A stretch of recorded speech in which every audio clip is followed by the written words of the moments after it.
বারবার ট্রাফিক পুলিশের থেকে টোটো চালকদের নো পার্কিং জোনে পার্কিং করতে না বলা সত্ত্বেও পার্কিং করায় 30টি টোটো আটক করেছে Maynaguri traffic police. Maynaguri traffic পুলিশের পক্ষ থেকে টোটো চালকদের বারবার বলা সত্ত্বেও এবং ট্রাফিক পুলিশের পক্ষ থেকে বারবার মাইকিং, সচেতনমূলক শিবির এবং টোটো চালকদের নিয়ে বৈঠকও করেন। যেখানে সেখানে টোটো পার্কিং করা নিয়ে নিষেধাজ্ঞা জারি করলেও টোটো চালকেরা প্রশাসনকে বুড়ো আঙুল দেখিয়ে যেখানে সেখানে পার্কিং এবং যানজটের সৃষ্টি করে বলে অভিযোগ। অবৈধ পার্কিংয়ের জেরে অতিষ্ঠ সাধারণ মানুষ। এলাকার বাসিন্দারা জানান, নো পার্কিং জোনে টোটো পার্কিং করার ফলে প্রায় দিনই যানজট হয়, ফলে সাধারণ মানুষ সহ অ্যাম্বুলেন্স, ফায়ার ব্রিগেড ও সাধারণ মানুষ সমস্যায় পড়ে।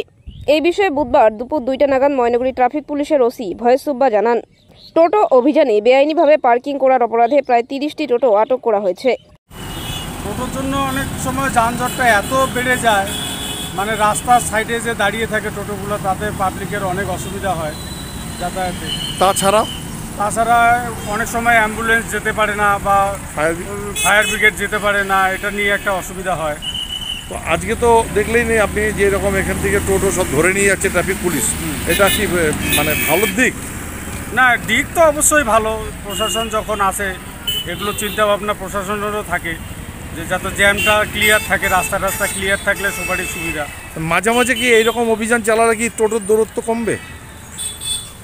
কি টোটোদের একটা নির্দিষ্ট জায়গা করে দিলে ভালো হয়, যেমন ওদের একটা নিশ্চিত স্ট্যান্ড করে দেওয়া। না, ওদের তো কিছু কিছু জায়গা আছেই, তা সত্ত্বেও যেখানে সেখানে দাঁড়াচ্ছে, সে ব্যাপারে কি বলবেন? যেখানে সেখানে দাঁড়ানোটা ঠিক না, কারণ মেন রাস্তাতে একটু টোটোগুলো না চললে বেশি। স্যার, আজকে আপনারা টোটোর বিরুদ্ধে কি অভিযান চালালেন?